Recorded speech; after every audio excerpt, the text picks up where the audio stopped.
Hello dear students, this is Parvez सा maths वाला। फिर से आपका एक बार और स्वागत करना चाहेंगे परवेज सा मैथ्स वाले यूट्यूब चैनल पे। इस चैनल के जरिए आप लोगों को क्लास 10 से रिलेटेड बिहार बोर्ड जो सिलेबस है एनसीईआरटी, उससे मैं क्वेश्चन को सॉल्व कराने की कोशिश कर रहा हूँ। साथ ही साथ जो भी कंसेप्ट आपको जरूरी है उसको प्रोवाइड कराने की कोशिश कर रहा हूँ। अगर वीडियो हल्का सा भी अच्छा लगे तो वीडियो को लाइक करेंगे, करने की कोशिश करेंगे। साथ ही साथ अगर चैनल पे नए हो तो चैनल को सब्सक्राइब कीजिएगा ताकि आने वाले वीडियोस के नोटिफिकेशन आपको मिलते रहें। पिछले जो वीडियोस थे उसमें हम लोग एक्सरसाइज 5.2 के क्वेश्चन नंबर 8 तक हम लोग देखने की कोशिश किए थे, और यहाँ पे इस वीडियो में मैं 9 जो क्वेश्चन है उससे आगे बढ़ने की कोशिश करूंगा। तो यहाँ पर 9 नंबर क्वेश्चन जो है वो बहुत ही आसान क्वेश्चन है। बोला है यदि किसी एपी के तीसरे और 9वें पद क्रमशः 4 और 8 है तो इसका कौन सा पद शून्य होगा। खूब ध्यान से समझिएगा। बोला है 9 नंबर में कि एपी का कितना पद, तीसरा पद 4 है, यानी A3 बराबर में 4, और 9वां पद यानी A9 बराबर में कितना दिया है, A9 बराबर में माइनस में 8। तो बोला है कौन सा पद 0 होगा, यानी an बराबर में क्या प्रूफ करना है, 0, और n का वैल्यू हमको क्या करना है, बताना है कि नंबर ऑफ जो टर्म होंगे यानी पदों की संख्या कितनी होगी, a का वैल्यू an का वैल्यू कितना होने के लिए, 0 होने के लिए। तो इसके लिए करेंगे क्या, तो इसके लिए जो सबसे पहले यहाँ पे देखेंगे A3 जो है वह A प्लस 2D के इक्वल हो जाता है स्टैंडर्ड फार्मूला से। इसके अलावा यह क्या हो जाएगा, 4 के बराबर हो जाएगा, इसको समीकरण 1 मान लेंगे। फिर यहाँ पर A9 है तो A प्लस में क्या हो जाएगा 8D, और बराबर में क्या हो जाएगा माइनस में 8, समीकरण 2। अगर समीकरण 1 और 2 को क्या करते हैं, आपस में घटाते हैं तो ए वाला टर्म क्या हो जाएगा, गायब हो जाएगा, डी का वैल्यू निकलेगा। डी का वैल्यू हम लोग कोई भी समीकरण में रखेंगे, ए का वैल्यू निकलेगा। अब एन वाला फॉर्मूला लगा के और क्या करेंगे, एन का वैल्यू निकाल लेंगे। तो यहाँ पर देखेंगे तो लिखेंगे समीकरण 1 माइनस समीकरण 2। समीकरण 1 में दिया है a प्लस में 2d बराबर में 4, और समीकरण 2 दिया है a प्लस 8d बराबर में माइनस में 8। घटाते हैं तो साइन क्या होता है, चेंज होता है, जो माइनस में रहता है वो प्लस में, जो प्लस में रहता है वो माइनस में। 2d में से माइनस में 8d तो क्या बचेगा, माइनस में 6d, तो माइनस में 6d। फिर यहाँ पर देखें तो अब यह 8 अच्छा 4 8 कितना हो जाएगा, 12 हो जाएगा, क्योंकि प्लस हो जाएगा, यह ऊपर प्लस नीचे भी प्लस, तो 12 हो जाएगा। 6 दूनी क्या हो जाएगा 12, यानी माइनस में d बराबर में 2, इसलिए d बराबर कितना हो जाएगा, माइनस में 2। जब d का वैल्यू निकल गया, a का वैल्यू निकालेंगे तो d का वैल्यू क्या करेंगे, समीकरण 1 में रख देंगे। लिखेंगे समीकरण 1 से, समीकरण 1 से 1 में क्या बोला है, a प्लस 2d बराबर में 4। a का वैल्यू हमको नहीं पता है, d का वैल्यू पता है माइनस में 2, और यहाँ पे 4 हो जाएगा। a माइनस में 4 बराबर में 4, और a बराबर क्या हो जाएगा 4, माइनस में इधर 4 जाएगा तो प्लस में 4, यानी a का वैल्यू कितना आ गया हमारा, तो a का वैल्यू आ गया 8। a का वैल्यू मिल गया, d का वैल्यू मिल गया।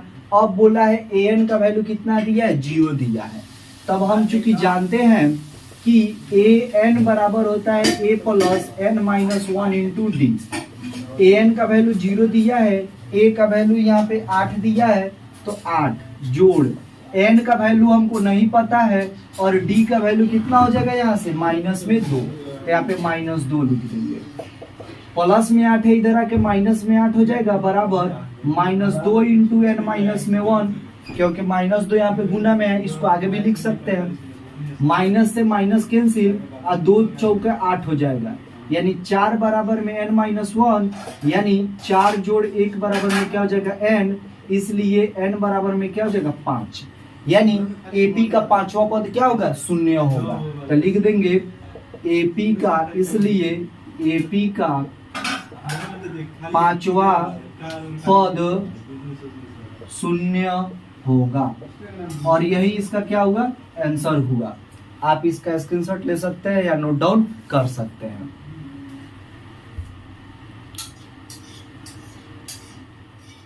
फिर अगले क्वेश्चन की तरफ बढ़ेंगे, लेकिन मैं उससे पहले एक बार आपसे बोल दूं कि अगर कहीं भी आपको परेशानी हो रही है तो वीडियो को पॉज करके आपको कमेंट बॉक्स में अपना जो परेशानी है उसको लिख सकते हैं कि मुझे इस टॉपिक पे, इस जगह पे मुझे समझ में नहीं आया है, कृपया करके इसको अगले जो वीडियोस है उसमें समझाने की कोशिश कीजिए, तो मैं समझाने की कोशिश कर दूंगा।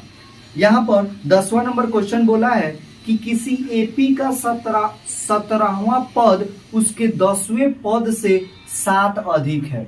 यानी 17वां जो पद है वह 10वें पद से कितना अधिक है, 7 अधिक है। यानी कहने का मतलब 10 नंबर में कि ए क्या दिया है, 17 दिया है, और ए क्या दिया है यहाँ पे 10।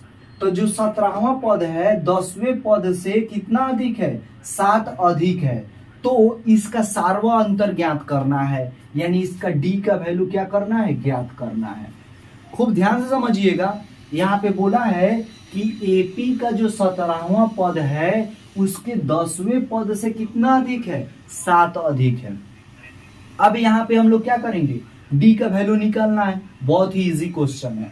यहाँ पर देखिए ए 17 कहने का मतलब ए प्लस में 16 डी बराबर ए 10 कहने का मतलब क्या हुआ, ए प्लस में 9 डी, और यहाँ पे जोड़ में क्या हो जाएगा, 7। अब देखिए एक ही एपी है, एक ही एपी है, तो एक ही एपी के पहला पद क्या होगा, सेम होगा। तो पहला पद से पहला पद क्या कर सकते हैं, काट सकते हैं, चाहे ये जाके इधर घटेगा भी तो 0 हो जाएगा।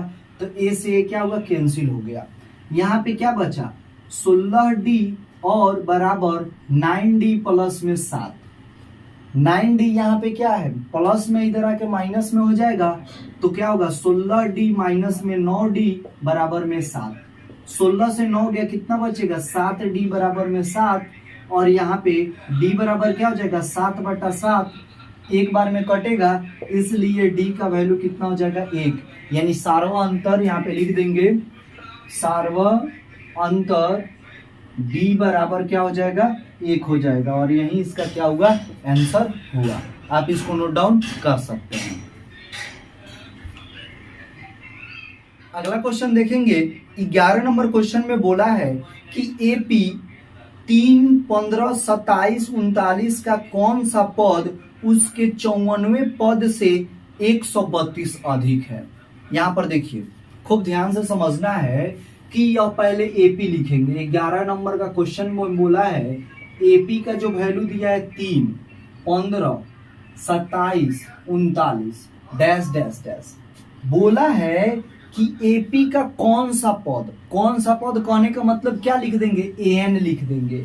यानी एपी का कौन सा पद हमको पता नहीं है, एपी का कौन सा पद, यानी ए एन जो है वह 54वें पद से, यानी ए 54 से वह कितना अधिक है, तो 132 अधिक है। तो आपको क्या करना है, यहाँ पे वह पद बताना है, यानी एन का वैल्यू इसमें से क्या करना है, बताना है। तो यहाँ पे फ्रेश दिख रहा है, करेंगे क्या, तो यहाँ पर एन का जब वैल्यू पता नहीं है तो यहाँ से हम लोग क्या करेंगे, इसको एन का फॉर्मूला अप्लाई करेंगे। यहाँ से हमारा यह क्या निकल जाएगा, ए दोनों में से कॉमन निकल जाएगा तो कट जाएगा। डी का वैल्यू यहाँ से लिख सकते हैं, और डी का वैल्यू लिख देंगे, ए कट ही गया तो बचेगा क्या, एन बचेगा। तो एन का वैल्यू हम लोगों को क्या हो जाएगा, पता चल ही जाएगा। यहाँ पे क्या करेंगे, लिखेंगे, सॉल्व करेंगे, लिखेंगे क्या, डी का वैल्यू। तो डी का वैल्यू क्या लिख देंगे, a2 माइनस में a1, a2 कितना दिया है, 15 माइनस में 3, यानी कितना हो जाएगा, 12 हो जाएगा। डी का वैल्यू पता चल गया। अब लिखेंगे चूंकि ए एन बराबर क्या होता है, ए प्लस एन माइनस 1 इंटू क्या होता है, डी, जबकि ए एन का वैल्यू क्या दे दिया है, ए 54 प्लस 132, ए 54 प्लस 132 बराबर a plus n minus 1 into d का वैल्यू कितना दिया है, 12 दिया है। तो ए 54 कहने का मतलब क्या होगा, ए प्लस 53 डी, तो यहाँ पे लिख देंगे ए प्लस में 53 डी और प्लस 132 बराबर में ए प्लस यह क्या हो जाएगा, एन माइनस 1 इंटू क्या हो जाएगा, 12। यहाँ पर देखें तो ए से ए क्या हो जाएगा, कैंसिल हो जाएगा। यहाँ पे क्या बचेगा, 53D और प्लस 132 बराबर 12 इंटू n-1। यहाँ पर देखें डी का वैल्यू क्या निकाले हैं, 12, तो यहाँ पे लिख देंगे 12। तो 53 गुने में 12 और जोड़ 132 बराबर 12 इंटू n-1। यहाँ पे दो काम कर सकते हैं, या तो यहाँ पर 12 से गुना करके आगे इसमें क्या करना, जोड़ घटाव गुना भाग करना। इससे बेहतर है कि इन दोनों टर्म से 12 को कॉमन कर सकते हैं कि नहीं कर सकते हैं, बिल्कुल कर सकते हैं। जब 12 कॉमन करेंगे तो यहाँ पे क्या बचेगा, 53 जोड़ 12 से भाग लगाएंगे 132 में, तो 12 एकम क्या हो जाएगा 12, यहाँ से बचा 1 और यह 2 12, 12 एकम 12, तो यह हो गया। और यह बराबर 12 इंटू n-1। 12 से यह क्या होगा, 12 कैंसिल हो गया। इसको जोड़ेंगे तो 3 1 4 और 5 1 6, 64 बराबर n-1 और माइनस में वो 1 है, इधर आके प्लस में 1 हो जाएगा, यानी 64 जोड़ 1 बराबर में n, इसलिए n बराबर में क्या हो जाएगा 65। यानी कहने का मतलब क्या हुआ कि 65वां पद 94वें पद से 132 क्या होगा, ज्यादा होगा। तो लिख देंगे अतः एपी का कितना 65वां पद 54वें पद से 132 अधिक होगा, और यही इसका क्या होगा, आंसर होगा। देखिए अगर एपी में आप ए एन डी और एन के बीच में अगर रिलेशन अगर अच्छे तरह से पकड़ लिए हैं, अच्छे तरह से समझ लिए हैं, तो वहां पर आपको कोई डाउट नहीं होगा किसी भी क्वेश्चन में। और ये जो के से में है, इसको ध्यान में रख के कि कौन किससे छोटा है, कौन किससे बड़ा है, किसके साथ क्या रिलेशन है, अगर इस कंसेप्ट को अगर समझ जाते हैं तो इस तरह के क्वेश्चन बनाने में कोई परेशानी नहीं होगी। और यहाँ पर मैं सभी परेशानियों को बताने की कोशिश करता हूँ और करूंगा भी, ताकि आप लोगों को कोई भी परेशानी ना हो क्वेश्चन को सॉल्व करते वक्त। और यहाँ पे एक छोटे से छोटे बारीकियों को भी बताने की कोशिश करूंगा। इसके अलावा भी अगर आपको लगता हो कि ना यह मुझे जानना चाहिए, यह तरह से बताना चाहिए, तो आप अपनी राय कमेंट बॉक्स में दे सकते हैं। इसका स्क्रीनशॉट लीजिए या नोट डाउन कर लीजिए, फिर नेक्स्ट क्वेश्चन की तरफ बढ़ेंगे। 12 नंबर जो क्वेश्चन दिया है बहुत ही कंसेप्ट वाला क्वेश्चन है, इसको समझना बहुत ही जरूरी है। और ये जो क्वेश्चन है वह 2 मार्क्स में आना बिल्कुल ही फिक्स रहता है। देखेंगे बोला है कि दो समांतर श्रेणियों का सार्वा अंतर क्या है, समान है। इसका कहने का मतलब यह हुआ कि एक एपी फर्स्ट है और एक एपी क्या है, सेकेंड है। तो एपी फर्स्ट का जो अगर D1 है वह एपी सेकेंड के D2 के क्या है, यानी D1 इक्वल टू D2 है। आगे समझिएगा, यदि इनके 100वें पदों का अंतर 100 है, 100वें पद कहने का मतलब क्या हुआ, एपी का मान लीजिए स्टैंडर्ड फॉर्मूला कि यहां से हमारा क्या निकला है D1, लेकिन स्टैंडर्ड फॉर्मूला मान लीजिए इसका क्या है A1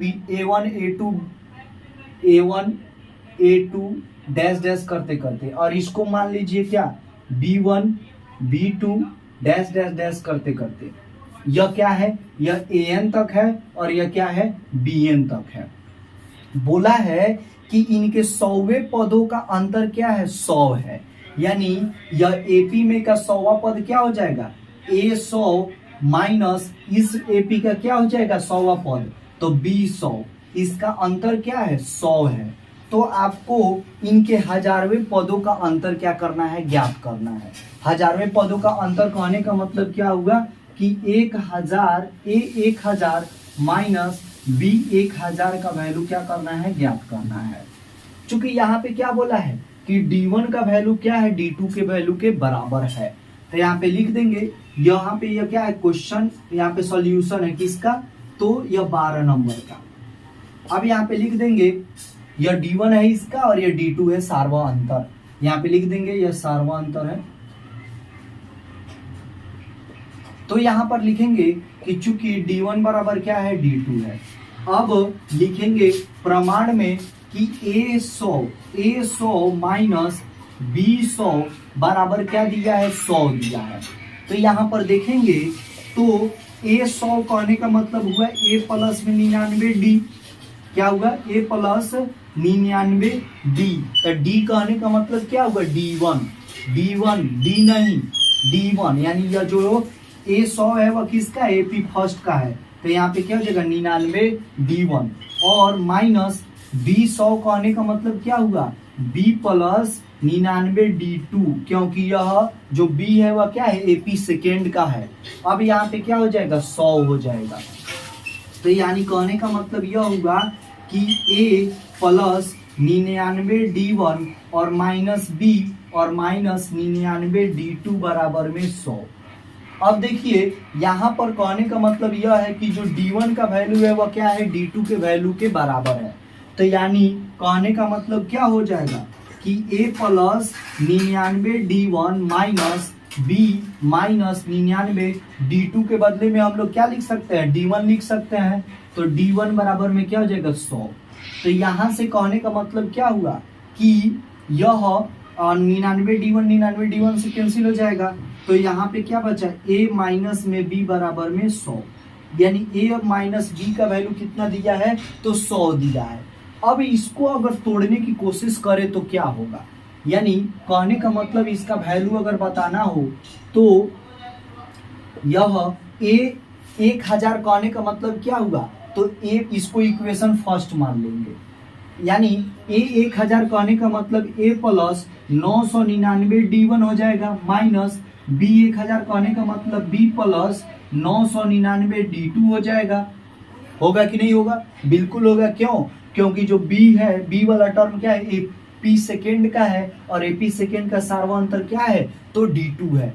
अब यहाँ पे d1 और d2 क्या है बराबर है, तो a plus 999d1 minus b और यहाँ पे माइनस 999 क्या हो जाएगा d1, 999 से कट जाएगा, यहाँ पे क्या बचेगा a माइनस में b, यानी कहने का मतलब 1000वें पदों का अंतर क्या है a माइनस b के बराबर है।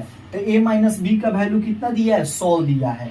तो यहाँ पे क्या लिख देंगे 100, कहाँ से तो समीकरण 1 से, क्या लिखेंगे समीकरण 1 से।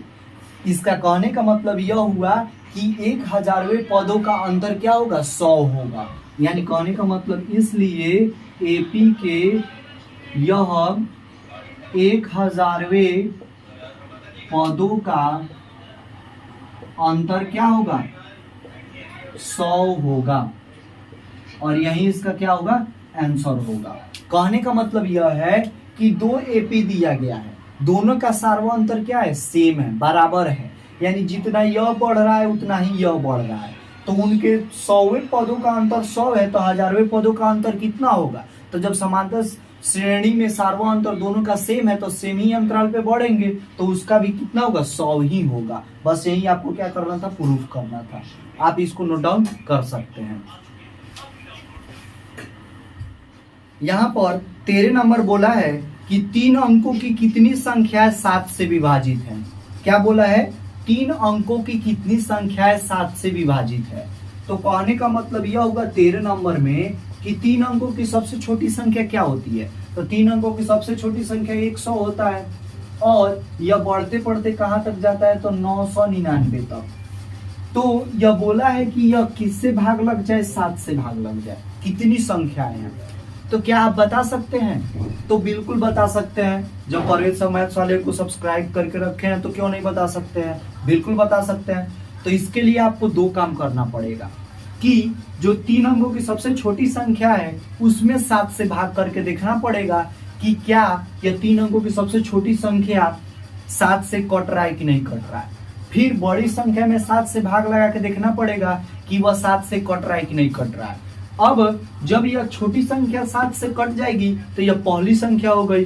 अब लास्ट वाली जो संख्या है वह 7 से कट गई तो वह क्या हो गई, वह बड़ी संख्या हो गई यानी अंतिम संख्या। तो पहला संख्या अंतिम संख्या जब पता है यानी a पता है an पता है d का वैल्यू पता है तो n का वैल्यू बताना कौन भारी बात है, बिल्कुल आसान बात है। तो यहाँ पे करेंगे क्या, तो 7 से भाग लगाएंगे 100 में, तो 7 से भाग लगाएंगे तो 100 में क्या 7 से कटेगा कि नहीं कटेगा, तो देखेंगे 7 है कम 7, यहाँ से बचा 3 30, 7 चौका क्या हो जाएगा 28, यानी यहाँ पे क्या बचा 2 बचा। अब देखिए कि अगर यहाँ पे 2 नहीं रहता तो यह क्या हो जाता, कट जाता। यानी यहाँ पे जो शेषफल आया 2, अगर वह नहीं रहता तो क्या हो जाता, कट जाता। तो ना रखे तो क्या होगा, तो 100 में से अगर 2 घटाएंगे तो क्या बचेगा, 98। तो 98 क्या 3 अंकों की संख्या हुई, नहीं हुई। तो करेंगे क्या, तो यहाँ पर अगर यह 5 और रहता, यहाँ पे कितना रहता, 5 और रहता, तो यह क्या हो जाता, 3 अंकों की संख्या हो जाती सबसे छोटी, जो 7 से कट जाती। तो इसके लिए क्या करेंगे, 100 में जोड़ देंगे जिससे भाग लगाए हैं, माइनस जितना शेषफल आया है। शेषफल कितना आया है, तो 2। तो यहाँ पे क्या हो जाएगा, 100 जोड़ 5 यानी 105। तो 105 जो होता है वो किससे कट जाता है, 7 से कट जाता है। यानी कहने का मतलब एपी का पहला पद क्या मिल गया, 105। और चूंकि 7 से कटेगा तो 7 और जोड़ देंगे, तो 7 5 12, 112। फिर 7 जोड़ेंगे तो क्या होगा, 119। ऐसे करते करते यह क्या होगा, अब 999 को देखेंगे। तो 999 में भाग लगाएंगे किससे, 7 से। 7 एकम 7, यहाँ पे क्या बचेगा, 2, 9 29, 7 चौका 28, यहाँ पे क्या बचा, 1, 9, 7 दूनी क्या होगा, 14, यहाँ पे 5। अब देखिए 5 नहीं रहता तो यह क्या हो जाता, पूरा कट जाता। अब इसी के जैसा रिपीट करने की कोशिश करें, यानी 7 में से 5 घटाए तो 2 हुआ, और 2 को इसमें जोड़ेंगे तो क्या यह हो पाएगा, नहीं हो पाएगा, यह 3 अंकों की संख्या में बदल जाएगी। तो क्या करेंगे, यहाँ से 5 को घटा लेंगे। तो यहाँ पे क्या करेंगे, 999 में से 5 घटाएंगे तो क्या बचेगा, 994। यानी सबसे लास्ट संख्या क्या होगी, 994 होगी, जो किससे भाग लगेगी, 7 से भाग लगेगी। अब करेंगे क्या, यहाँ पर लिखेंगे a बराबर क्या दिया है, 105, d बराबर हो जाएगा a3 माइनस में a2।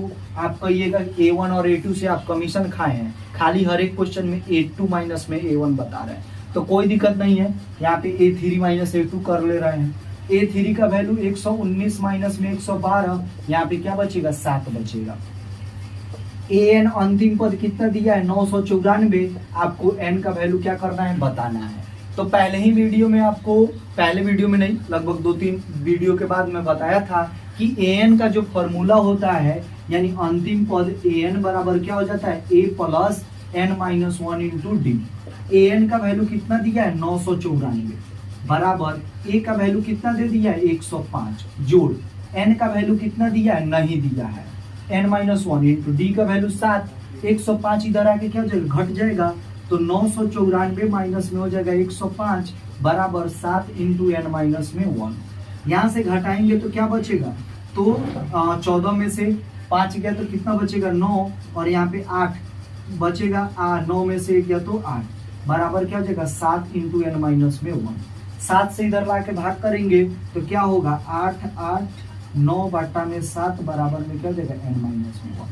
7 से काटेंगे, 7 एकम क्या हो जाएगा, 7, यहाँ से बचा 1 18, 7 दूनी 14, और क्या बचा 4 49, 7 सते 49। यानी यहाँ पे क्या बचेगा, 127 बराबर n माइनस में 1, माइनस इधर आके जुड़ जाएगा, तो 127 जोड़ 1 बराबर में क्या हो जाएगा, n, इसलिए n बराबर में क्या हो जाएगा, 128। यानी कहने का मतलब यह हुआ कि 3 अंकों की 128 संख्या है जो किससे कट जाएगी, तो 7 से कट जाएगी। तो यहाँ पे लिख देंगे, अतः 3 अंकों की कुल 128 संख्या है जो 7 से विभाज्य है। और यही इसका क्या होगा, आंसर होगा। आप इसको नोट डाउन कर सकते हैं। 14 नंबर जो क्वेश्चन बोला है वो बोला है 10 और 250 के बीच में 4 के कितने गुणज होंगे। यानी कहने का मतलब यह हुआ 10 और 250, यानी 10 है और 250 है, तो 10 और 250 के बीच 4 का गुणज कहने का मतलब क्या हुआ कि 4 से भाग लग जाए। तो ये क्वेश्चन को आपको क्या करना है, सॉल्व करके बताना है। तो इसके लिए करेंगे क्या, तो यहाँ पे हम लोग सबसे पहले देखेंगे कि 10 से जो आगे, 10 तो 4 से कटेगा, नहीं कटता है, तो 10 के बाद जो होता है वह 4 से कटने वाला सबसे छोटी संख्या क्या होता है, 12। 12 के बाद क्या हो जाता है तो 16, 16 के बाद में क्या हो जाता है 20, ऐसे करते करते डैश डैश। लेकिन 250 के पहले क्या 250 कटता है 4 से? नहीं कटेगा। तो 250 के पहले कौन सी संख्या होती है जो 4 से भाग लगती है? तो इसके लिए क्या करेंगे, 4 से भाग लगाएंगे 250 में। 4 छक क्या हो जाएगा 24, यहाँ से बचा 10 और यहाँ पे 4 दूनी 8, यहाँ पे क्या बचेगा 2। यानी अगर 2 नहीं रहता तो यह क्या हो जाता, 250 से 2 घटा देंगे तो वह 4 से कट जाएगा, यानी ये क्या हो जाएगा 248। यहाँ पर देखिए यह a निकल जाएगा, d निकल जाएगा, an दिया ही है, n का वैल्यू ज्ञात करना है। तो यहाँ पे लिखेंगे कि a का वैल्यू कितना दिया है 12, d का वैल्यू क्या हो जाएगा 20 माइनस में 16 यानी 4, और an का वैल्यू कितना दिया है 248। n का वैल्यू क्या करना है आपको ज्ञात करना है। लिखेंगे चूंकि an बराबर होता है a plus n minus 1 into D. an का वैल्यू कितना दिया है 248 बराबर a का वैल्यू कितना दिया है 12 जोड़ n माइनस 1 इंटू डी का वैल्यू कितना दिया है 4 दिया है। 248 इधर 12 क्या है प्लस में इधर आके घट जाएगा, तो 248 माइनस 12 बराबर 4 इंटू एन माइनस में 1। यह 8 में से 2 गया कितना बचेगा 6, और 24 में से 1 गया कितना बचेगा 23 बराबर में 4 और एन माइनस में 1। 4 से काटेंगे क्या हो जाएगा 4 पचे 20 और यहाँ पे 3 36, 4 नवा 36, यानी ये क्या हो जाएगा 59 बराबर एन माइनस में 1। यानी यहाँ पे माइनस में 1 इधर आके जुड़ जाएगा, 59 जोड़ 1 बराबर में एन, इसलिए एन बराबर में क्या हो जाएगा 60। यानी कुल पदों की संख्या कितनी हो जाएगी 60। यानी 10 और 250 के बीच 60 ऐसी संख्याएं हैं जो कि इससे कट जाएगी तो 4 से कट जाएगी। तो आप इसको नोट डाउन कर सकते हैं। इस तरह करके हम लोग एक्सरसाइज 5.2 के कुछ क्वेश्चंस को देखने की कोशिश किए लोग। अगर इसमें भी कोई डाउट हो तो आप हमारे टेलीग्राम चैनल वहाँ पे भी आप जुड़ सकते हैं, वहाँ पे भी अपने राय विमर्श वगैरह जो भी है परेशानी वहाँ पे भी आप प्रोवाइड कराने की कोशिश कर सकते हैं। साथ ही साथ चैनल पे अगर बने रहना चाहते हैं तो आप वीडियो को हमेशा वॉच करते रहे। साथ ही साथ आप अगर चैनल पे नए हो तो चैनल को सब्सक्राइब करके बेल आइकन को प्रेस कर सकते हैं और अपने आसपास रिलेटिव्स को भी भेज सकते हैं। वीडियो को वॉच करने के लिए आपका बहुत बहुत धन्यवाद।